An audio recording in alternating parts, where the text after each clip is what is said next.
নির্বাচনী ওটা তো সন্ধ্যার দিকে শেষ হয়েছে। পরে আমি আসতেছিলাম, আসার পথে আপনার ওই যে পাটকেল বাড়ি পার হয়ে একটু আগাইলে ওই জায়গায় অতর্কিত বাবা অনেকগুলো দাঁড়ানো ছিল। তো আমার আপনারা কয়জন ছিলেন?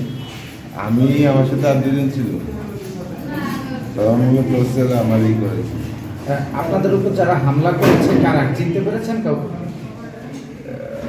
চিনতে এরকম অন্ধকারে তো অনেক দেখিনি সেরকম ভাবে। এটা কয়টার দিকে আনুমানিক? এইটা 7টার দিকে। 7টার দিকে। আপনি কি নির্বাচনী জনসভা থেকে ফিরছিলেন? হ্যাঁ, 7টায়।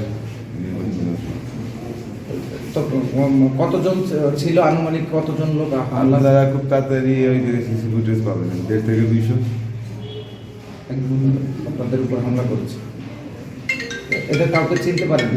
আচ্ছা, কারোর প্রতি অভিযোগ বা অভিযোগ সেটা প্রশাসনই করবে।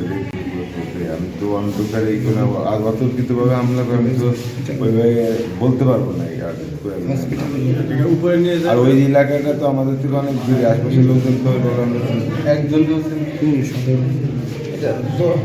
মানে কোনো দলীয় কোনো আমি একটা ছেলে মিয়াপাড়া যে আমাদের কি নাম আরামে ওই রিয়েল পেশন মালিকের ছেলে, ওরে আমি আমাদের এখানে থাকে তো ওরে দেখছিলাম, ও তো ছাত্রলীগ করতে পারে, ওরে আমি চিনছি। আর সবাই মেনে আসছে আপনার ওইদিকে লোক, ওইদিকে তো আপনারা তো জানেন শহরে অনেক বাইরে।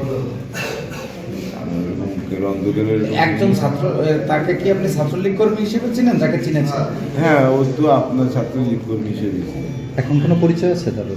আমি এত কিছু দেখছি এইভাবে। আচ্ছা। ঠিক।